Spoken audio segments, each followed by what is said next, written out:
नमस्कार दोस्तों, आपका स्वागत है हमारे YouTube channel teaching India mobile load पे। आज का सेशन बहुत ही महत्वपूर्ण है। आज के सेशन में हम निपुण भारत के बारे में बात करेंगे। निपुण भारत बहुत ही इंपॉर्टेंट टॉपिक है, जहां से सीटेट में हर बार प्रश्न पूछे जाते हैं। तो आज के सेशन को स्टार्ट करने से पहले हमारे चैनल को लाइक और सब्सक्राइब कीजिए। तो निपुण भारत के बारे में हम जानेंगे, जो कि बहुत ही इंपॉर्टेंट टॉपिक है। यहाँ से हर शिफ्ट में सीटेट में हर बार प्रश्न पूछे जाते हैं। तो आइए देखते हैं। तो आज का पहला प्रश्न यह है कि निपुण भारत योजना का कब लागू हुआ था। निपुण भारत योजना कब लागू हुआ था। पहला प्रश्न यही होता है कि निपुण भारत योजना कब लागू किया गया। तो 5 जुलाई 2021 को लागू किया गया। ठीक, कब लागू किया गया था? 5 जुलाई 2021 को। भारत निपुण योजना को किसने लागू किया था? अगला प्रश्न यहाँ पूछा जाता है। तो भारत निपुण योजना को केंद्रीय शिक्षा मंत्री श्री रमेश पोखरियाल निशंक ने लागू किया था। किसने लागू किया था? केंद्रीय शिक्षा मंत्री श्री रमेश पोखरियाल निशंक ने। ठीक, निपुण भारत योजना का लक्ष्य क्या है? तो निपुण भारत का जो लक्ष्य है, ग्रेड 3 के अंत तक मूलभूत साक्षरता और संख्या गणना का लक्ष्य है। तो ग्रेड 3 के अंत तक मूलभूत साक्षरता हो और संख्या गणना का लक्ष्य है। ठीक, चलिए अगला प्रश्न देखते हैं। भारत निपुण योजना का उद्देश्य क्या है? तो भारत निपुण योजना का जो उद्देश्य है, आधारभूत साक्षरता और संख्यात्मक के ज्ञान को छात्रों के अंतर्गत विकसित करना है। तो निपुण योजना का जो उद्देश्य है, आधारभूत साक्षरता एवं संख्यात्मक के ज्ञान को छात्रों के अंतर्गत विकसित करना है। ठीक, चलिए नेक्स्ट प्रश्न देखते हैं। भारत निपुण योजना किस क्षेत्र के लिए लागू की गई थी? तो जो भारत निपुण योजना थी वह शिक्षा क्षेत्र के लिए लागू की गई थी। किसके लिए? शिक्षा क्षेत्र के लिए। तो भारत निपुण योजना शिक्षा क्षेत्र के लिए लागू की गई थी। चलिए अगला प्रश्न देखते हैं। भारत निपुण योजना का लक्ष्य कब से कब तक का रखा गया है? तो निपुण योजना का जो लक्ष्य है 2026 से 2027 तक रखा गया है। ठीक, चलिए अगला प्रश्न देखते हैं। भारत निपुण योजना का संचालन किस विभाग के द्वारा किया जाता है? तो भारत निपुण योजना का संचालन निपुण भारत शिक्षा और साक्षरता विभाग के द्वारा किया जाता है। ठीक, चलिए नेक्स्ट प्रश्न अगला है, निपुण का पूरा फॉर्म क्या होता है? यहाँ यह फुल फॉर्म हर बार पूछी जाती है। पिछले बार सीटेट में हर शिफ्ट में यहाँ से प्रश्न पूछा गया था। निपुण भारत की फुल फॉर्म या FLN की फुल फॉर्म, ऐसे करके हम उसको भी करवाएंगे। तो आइए देखते हैं। तो निपुण भारत का फुल फॉर्म होता है national initiative for proficiency in reading with understanding and numeracy. तो निपुण का क्या फुल फॉर्म होता है? National initiative for proficiency in reading with understanding and numeracy. ठीक, चलिए इसको आप याद कर लीजिएगा, हर बार पूछा जाता है। निपुण योजना का कार्यान्वयन कितने स्तर का किया गया है? तो जो निपुण योजना का कार्यान्वयन है वो 5 स्तर पर किया गया है। ठीक, चलिए अगला प्रश्न, निपुण योजना के स्तर में कौन कौन से हैं? तो निपुण योजना के स्तर कौन कौन से हैं? तो इसमें है राष्ट्रीय, राज्य, जिला, ब्लॉक, स्कूल। तो राष्ट्रीय, राज्य, जिला, ब्लॉक, स्कूल। ठीक, चलिए अगला प्रश्न, भारत निपुण योजना की निगरानी किस एजेंसी के द्वारा रखी गई? तो भारत निपुण योजना की निगरानी जो है नोडल एजेंसी द्वारा रखी गई है। किसके द्वारा? नोडल एजेंसी द्वारा। चलिए अगला प्रश्न है, स्कूल मॉडल कितने महीने का रखा गया है?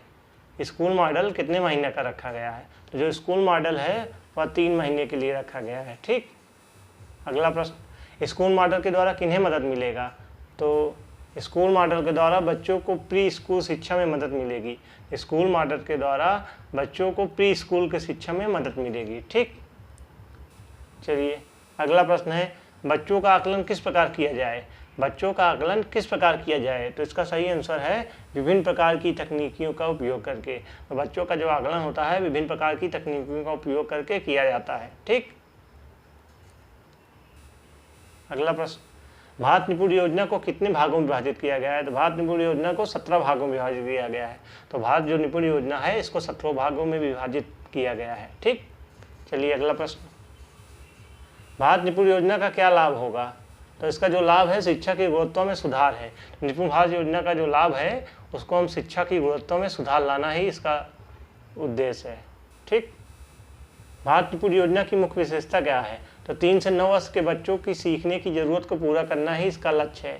तो निपुण भारत योजना का जो मुख्य विशेषता यह है कि 3 से 9 वर्ष के बच्चों को सीखने की जरूरत को पूरा करना।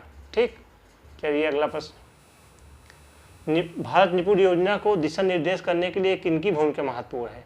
भारत निपुण योजना को दिशा निर्देश करने के लिए भागीदारी और विशेषज्ञों की जरूरत है। भारत निपुण योजना दिशा निर्देश करने के लिए भागीदार और विशेषज्ञों की आवश्यकता है। भारत निपुण योजना को लागू करने में किसकी भूमिका महत्वपूर्ण है? तो निपुण भारत को मेन भूमिका शिक्षकों की है, क्योंकि भारत निपुण योजना को लागू करने में शिक्षकों की बहुत ही बड़ी महत्वपूर्ण भूमिका है। ठीक, चलिए अगला प्रश्न, भारत निपुण योजना को क्यों शुरू किया गया? तो 4 से 8 वर्ष के 25% बच्चों में संज्ञानात्मक और संख्यात्मक कौशल की कमी होती है, इसी को दूर करने के लिए किया गया है। तो 4 से 8 वर्ष के 25% बच्चों में संज्ञानात्मक और संख्यात्मक कौशल की कमी होती है। ठीक, चलिए अगला प्रश्न। तो आज का सेशन यहीं तक। आज हमने निपुण भारत के बारे में जाना, जो कि बहुत ही इंपॉर्टेंट टॉपिक था। यहाँ से सीटेट में हर शिफ्ट में प्रश्न पूछे जाते हैं। तो यहाँ से हर बार पूछा जाता है कि निपुण भारत योजना क्या है, निपुण भारत योजना कब लागू किया गया? तो निपुण भारत योजना 5 जुलाई 2021 को लागू किया गया। भारत निपुण योजना को किसने लागू किया? तो भारत निपुण योजना को केंद्रीय शिक्षा मंत्री श्री रमेश पोखरियाल निशंक द्वारा लागू किया गया। भारत निपुण योजना का लक्ष्य क्या था? तो भारत निपुण योजना का लक्ष्य था 3 ग्रेड के अंत तक मूलभूत साक्षरता और संख्या गणना का लक्ष्य है। तो निपुण भारत योजना का जो मेन लक्ष्य रखा गया है, ग्रेड 3 के अंत तक मूलभूत साक्षरता और संख्या गणना का लक्ष्य रखा गया है। भारत निपुण योजना का उद्देश्य क्या है? तो इसका जो उद्देश्य रखा गया है, आधारभूत साक्षरता एवं संख्यात्मक के ज्ञान को छात्रों के अंतर्गत विकसित करना है। ठीक, उसके बाद निपुण योजना किस क्षेत्र के लिए लागू की गई है? तो शिक्षा क्षेत्र के लिए लागू की गई है। ठीक, तो शिक्षा क्षेत्र के लिए निपुण भारत योजना को लागू किया गया है। इसका लक्ष्य कब से, निपुण भारत योजना का लक्ष्य कब से कब तक रखा गया है? यहाँ से भी प्रश्न बनता है। तो 2026 से 2027 तक निपुण भारत योजना का लक्ष्य रखा गया है। ठीक, उसके बाद निपुण योजना का संचालन किस विभाग के द्वारा किया जाता है? तो इसको निपुण भारत शिक्षा और साक्षरता विभाग द्वारा किया जाता है। ठीक, निपुण का पूरा नाम क्या है? यहाँ से हर बार सीटेट में प्रश्न बनता है। तो national initiative for proficiency in reading with understanding and numeracy. National initiative for proficiency in reading with understanding and numeracy. ठीक, चलिए उसके बाद निपुण योजना का कार्यान्वयन कितने स्तर पर किया गया है? तो 5 स्तर पर निपुण भारत योजना का कार्यान्वयन किया गया है। ठीक, निपुण योजना के स्तर में कौन कौन से होते हैं? तो राष्ट्रीय होते हैं, राज्य होते हैं, जिला, ब्लॉक, स्कूल को रखा गया है। ठीक, निपुण योजना की निगरानी किस एजेंसी के द्वारा रखी गई है? नोडल एजेंसी के द्वारा रखी गई है। स्कूल मॉडल कितने महीने का रखा गया है? तो स्कूल मॉडल 3 महीने का रखा गया है। स्कूल मॉडल के द्वारा किन्हें मदद मिली है? तो बच्चों को प्री स्कूल शिक्षा में मदद मिली है। बच्चों का आकलन किस प्रकार से किया जाएगा? तो विभिन्न प्रकार की तकनीकों का उपयोग करके हमें बच्चों का आकलन करना चाहिए। भारत निपुण योजना को कितने भागों में विभाजित किया गया है? तो भारत निपुण योजना को 17 भागों में विभाजित किया गया है। भारत निपुण योजना का लाभ क्या है? तो शिक्षा में गुणवत्ता में सुधार लाना ही निपुण भारत योजना का लाभ है। ठीक, निपुण भारत योजना की मुख्य विशेषता क्या है? 3 से 9 वर्ष के जितने भी बच्चों हैं उनको सीखने की जरूरत को पूरा करना ही निपुण भारत का लक्ष्य रखा गया है।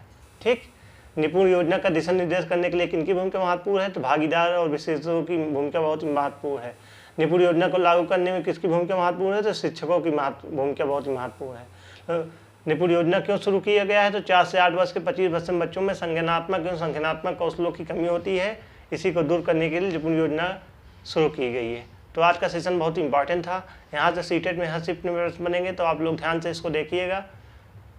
कल फिर मिलते हैं किसी नए सेशन के साथ। तब तक हमारे चैनल के साथ जुड़े रहिए, हमारे चैनल को लाइक और सब्सक्राइब कीजिए। धन्यवाद।